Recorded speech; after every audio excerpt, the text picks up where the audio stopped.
I am Pradeep Kumar, EPP final year. Let us discuss about theories of international trade.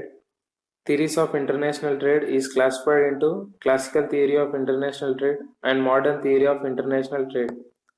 Classical theory of international trade classical theory of international trade is again subdivided into absolute cost advantage theory, and comparative cost advantage theory.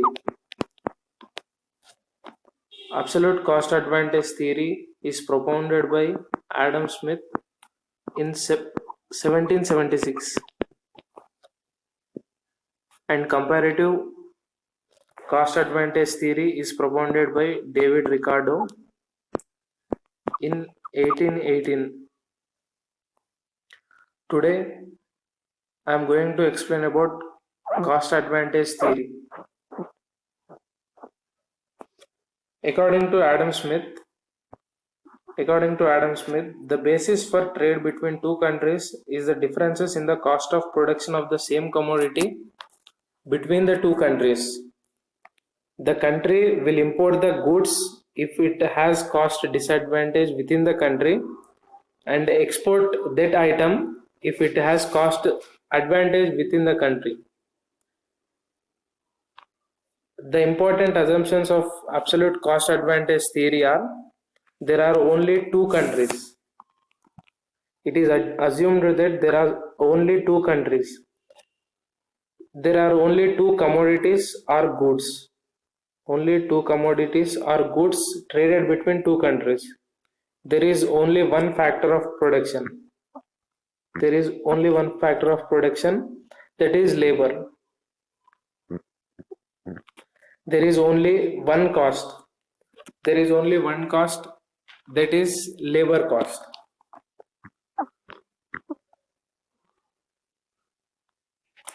The value of every item is expressed in terms of labor cost only. There are no barriers, no restrictions to trade between these countries. Finished goods can freely mobile between the countries, but not labor, because labor is factor of production, that is immobile. There is no transport cost. Labor is considered as homogeneous between both the two countries. For example,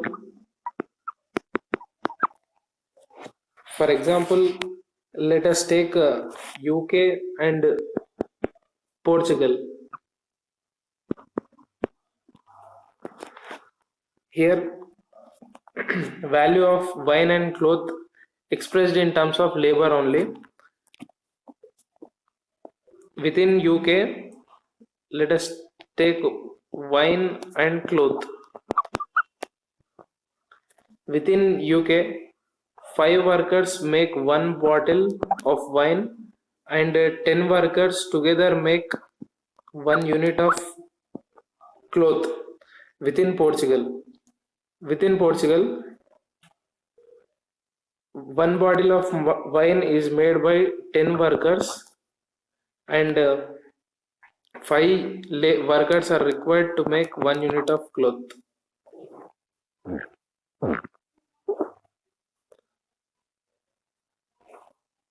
Here it is clear that UK is better than Portugal in the production of wine. It means UK has the absolute cost advantage over Portugal in wine production. On the other hand, Portugal is better than UK in the production of cloth. It means Portugal has the absolute cost advantage over UK in cloth production. The two countries decide to have the trade relationship. UK decides to stop cloth production.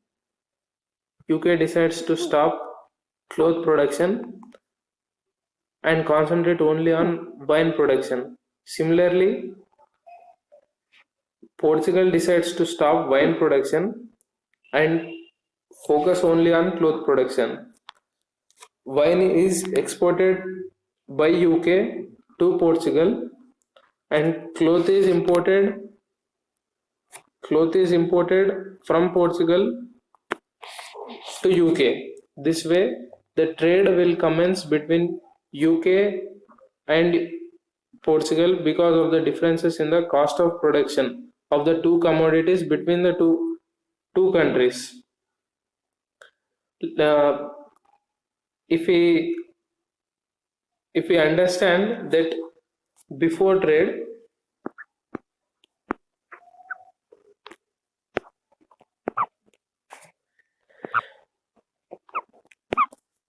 before trade 15 laborers were required to make one wine and one unit of cloth for its people, and Portugal needed same 15 laborers to make one bottle of wine and one unit of cloth. The total output of wine and cloth would be for UK and Portugal. UK made one bottle of wine plus one unit of cloth with the help of 15 laborers. And in Portugal also, one worker, one bottle of wine is made plus one unit of cloth is also made by 15 laborers. Total unit is 2 bottles of wine and 2 units of cloth with 30 laborers total. Now let us see after trade.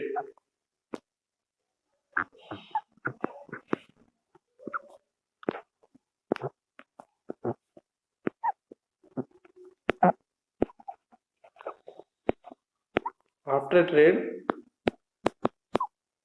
once the trade commences, UK will focus only on wine and stop cloth production and transfer the labor from cloth to wine production. The 15 workers together can make 3 bottles of wine production. Let us see.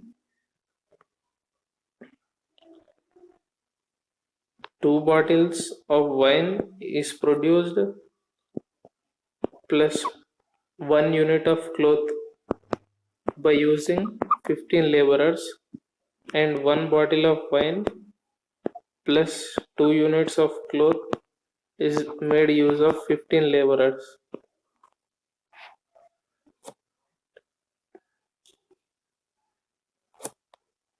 3 bottles of wine plus 3 units of cloth with the same help of 30 laborers.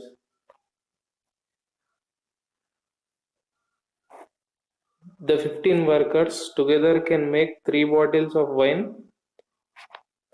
Wine production has increased from 2 bottles to 3 bottles. Similarly, Portugal will decide to stop wine production and divert the workers from wine production to cloth production now. Portugal can make 3 units of cloth with the help of 15 laborers. The total production of wine and cloth has increased from 2 to 3 units and 3 bottles, but the total laborer employment is same, 30 laborers. It means no change in the cost, but the output is more after the trade. This increased output will improve the living standards of the people of both the countries.